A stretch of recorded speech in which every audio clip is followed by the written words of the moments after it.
Hi Aries, welcome to your reading. If you're new to the channel, I do timeless readings, which means that whenever you find these videos is when you're meant to hear the messages within them. And in case you subscribe, I upload my new videos for Aries and Libra on Mondays. I'm going to go ahead and take these cards. But the deck that I'm using today is called the Ostara Tarot. And as always, if you guys are interested in a personal reading, the information is in the description below. So I just want to let you guys know that sometimes the cards like to flip over in the deck. I do see them. However, I usually only take cards that jump out like these ones have. Usually if they jump out in groups that are too big, I'll put them back and continue shuffling. But my goal here is to get you guys roughly 8 or 9 cards, and then we can get started on your reading. So I'm just going to try to pull another card for you guys, and then we can get started.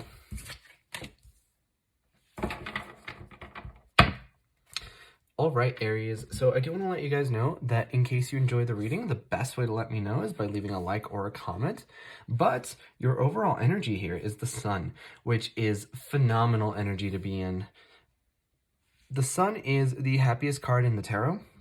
So I'm thinking that for you guys, a lot of the things that you've really put your mind to right now are going to start to come in fruition, right? So the Sun to me can feel like general happiness, but I'm looking at this depiction of the Sun and it looks like a warrior, right? So this person is sort of coming back from war and whatever it is that they've set their mind to, right? So it feels a lot like that Six of Wands energy in this deck, but the fact that it's the Sun card almost amplifies that. So I think that right now you guys are going to see a lot of success. And even if it doesn't necessarily feel like you're emerging victorious, I do think that it's setting the framework and setting sort of like that groundwork for you to really succeed either right now or in the near future. That's certainly the energy that I'm getting. And I'm looking at this reading, right? And you have the Three of Wands as well as the Three of Cups. Sorry, the Three of Swords.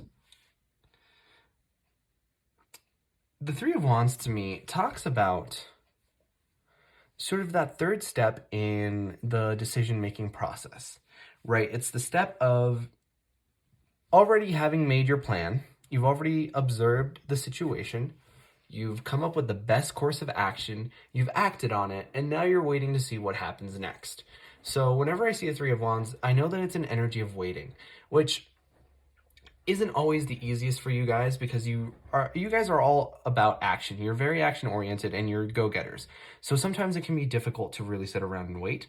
And I'm not sensing that you guys are going to have a super hard time with it right now because I don't see anything that would suggest that. I don't see like the Four of Swords telling you to sort of take a step back and calm down. I feel like you guys are doing your best with it, but it's still kind of annoying to say the least. And even just more than that energy, you have the Three of Swords, and the Three of Swords highlights pain, right? It's oftentimes, I think of it as romantic heartbreak. Right, I'm looking at this, at the depiction here, and somebody carved a heart into a tree. And, you know, the obvious symbolism of carving a heart into a tree, that's something that couples will often do and write their initials in there. And the fact that I'm seeing three knives here almost thinks like, okay, I apologize that it's a little hard to communicate this idea. I think that it's a little hard for you guys to sort of stomach and analyze this idea as well. But I think that there may have been a situation here for at least some of you where there was a third party and that has led to a lot of heartbreak. Regardless, whatever this heartbreak may be, I see you guys moving away from that because there's the Chariot and the Hierophant. The Chariot to me speaks of moving in a new direction. So you guys are leaving something behind by extension of moving. And I think that what you guys are leaving behind is this heartbreak energy, right? It's this Three of Swords that makes you guys feel like you can't achieve the things that you want to do.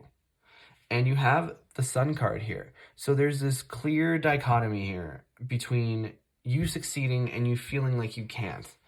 And I don't even think it's that you can't. It's almost more like just feeling negative in general.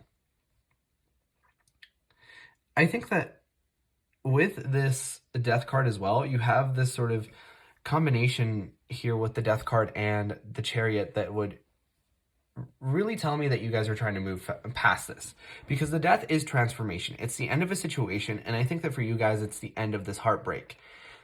So I know it might be a little bit difficult, but I think that you guys are going to come out of it.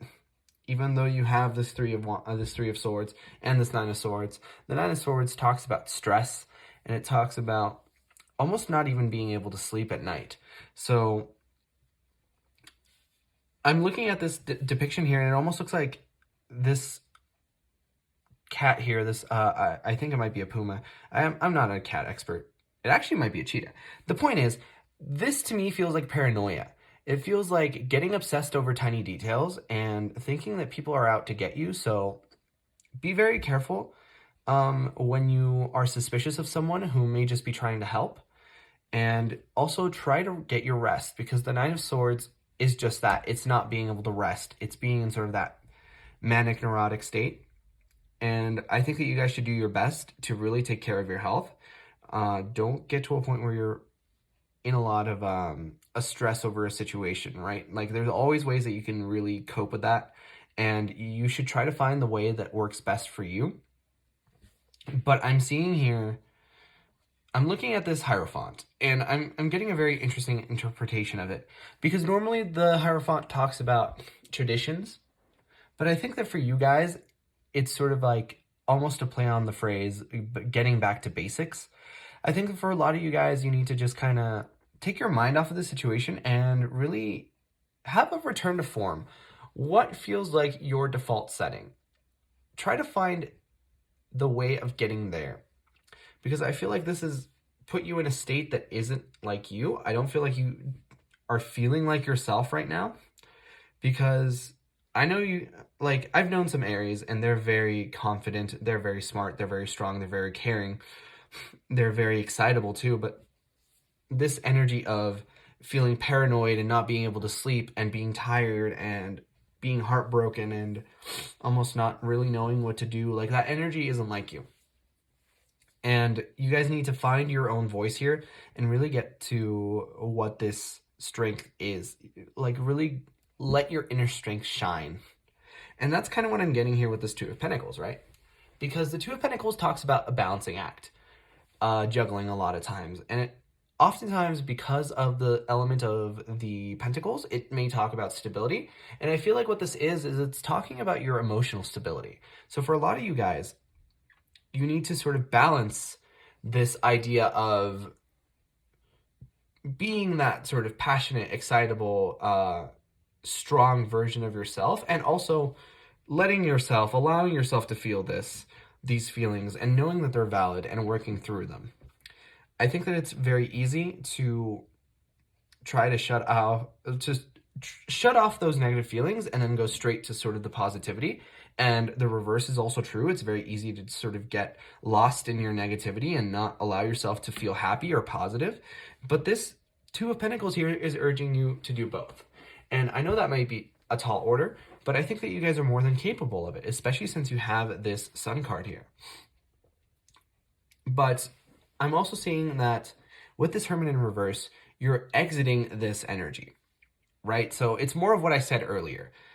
You have the 3 of Swords, you have the 9 of Swords, but this is sort of like your past energy, because in the past you were in this Hermit energy as well, which meant that you were very introspective. It meant that you were keeping to yourself and not really talking to people about this. So when it's in reverse, that to me feels like you guys are very much allowing people in and letting them know what's going on. I also want to mention that the Chariot is representative of the sign of Cancer, and the Hermit is representative of Virgo, so those signs might be important to you guys. If they're not, that's okay, but if they are, just take that to mean extra confirmation. But I think that you guys are really opening up your heart here. And that's going to be very beneficial for you guys. But that was your reading first time around. If you enjoyed, please leave a like or a comment because it really helps out the channel. And I personally really love to know if these readings resonate with you guys. But like I said before, I upload my new Aries videos on Mondays. But in the meantime, you guys are more than welcome to watch any of my other timeless readings that I have up on the channel. And with that being said, I hope to see you guys next time for your next reading.